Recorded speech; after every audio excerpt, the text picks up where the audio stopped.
নমস্কার, আমি শুভেচ্ছা। আবারও একটি নতুন রেসিপি নিয়ে আসলাম। তো আপনারা তো দেখেই বুঝে গেছেন যে আমি কি রান্না করতে যাচ্ছি। তো আজকে ডিম দিয়ে একটু অন্যরকম রেসিপি বানালাম। সবসময় তো একই ডিমের ঝোল খাওয়া হয়।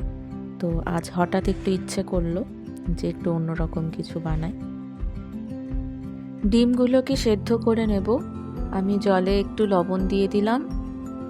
এবারে একে একে সমস্ত ডিমগুলোকে সেদ্ধ করতে বসিয়ে দেব।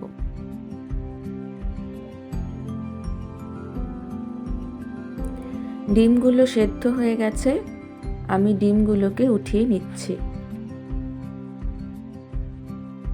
এবারে সবগুলো ডিমের খোসাগুলো একে একে ছাড়িয়ে নেব। আমি এবারে কড়াইতে সাদা তেল দিয়ে দিয়েছি।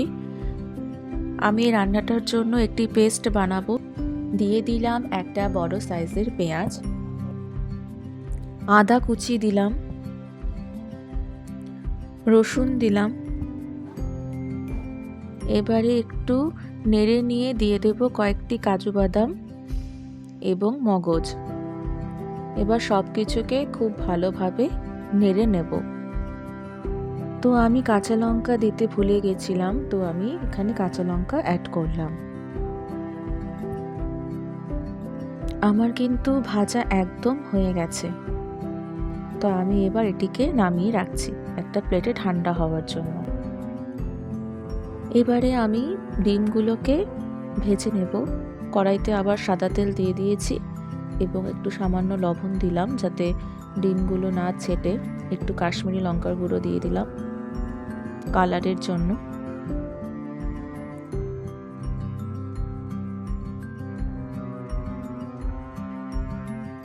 আমার ডিমগুলো ভাজা হয়ে গেছে। এবার আমি ডিমগুলোকে উঠিয়ে রাখব। এবারে মিক্সার গ্রাইন্ডারের মধ্যে সেই ভেজে রাখা পেঁয়াজ, কাঁচা লঙ্কা, আদা, রসুন, কাজু বাদাম, মগজ সব কিছুকে খুব ভালো মতো পেস্ট করে নেব। আর এর মধ্যে একটু অ্যাড করব ধনে পাতা। আবার আমি কড়াইতে সাদা তেল দিয়ে দিয়েছি। এখন গোটা গরম মশলা ফোড়ন দেব। এলাচ, দারচিনি, লবঙ্গ, গোলমরিচ, একটু সাদা জিরে দিলাম এবং একটি শুকনো লঙ্কা ফাটিয়ে দিয়ে দিলাম। এখন আমি পেস্টটাকে অ্যাড করব। এরপর সামান্য একটু জল অ্যাড করে খুব ভালো করে কষিয়ে নেব। সামান্য একটু হলুদ গুঁড়ো দিলাম, একটু লাল লঙ্কার গুঁড়ো দিলাম, জিরের গুঁড়ো, ধনের গুঁড়ো, সব কিছু খুব ভালো মতো নেড়ে নেব এবং খুব ভালো মতো কষাতে থাকবো। আমি একটু কাশ্মীরি লঙ্কার গুঁড়ো অ্যাড করে দিলাম।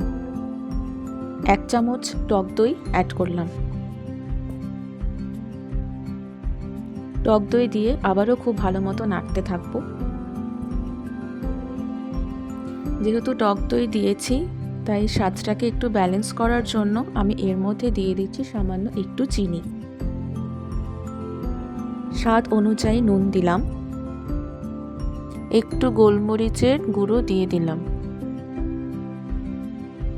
তো আমার মশলাটা কষানো হয়ে গেছে।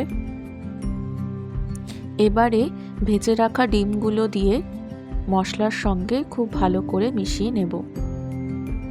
এখন আমি এমনি নর্মাল জল দিয়ে দিলাম। আমার রান্নাটা কিন্তু প্রায় হয়ে এসছে। আমি একটু দিয়ে দিলাম গরম মশলার গুঁড়ো। আপনারা কিন্তু এটি বাড়িতে অবশ্যই ট্রাই করবেন। আশা করি ভালোই লাগবে খেতে। সামনে নিউ ইয়ার আসছে, এটা আপনারা বানিয়ে খেতেই পারেন। তো নামানোর আগে আমি একটু ফ্লেভারের জন্য দিয়ে দেব কসুরি মেথি। এই রান্নাটি অবশ্যই আপনারা ট্রাই করবেন এবং আমাকে কমেন্ট বক্সে জানাবেন আপনাদের কেমন লাগলো। নতুন বছর সবার খুব ভালো কাটুক এই কামনা করি। আবার একটি অন্য ভিডিওতে আপনাদের সঙ্গে দেখা হবে। সবাই ভালো থাকবেন, সুস্থ থাকবেন। নমস্কার।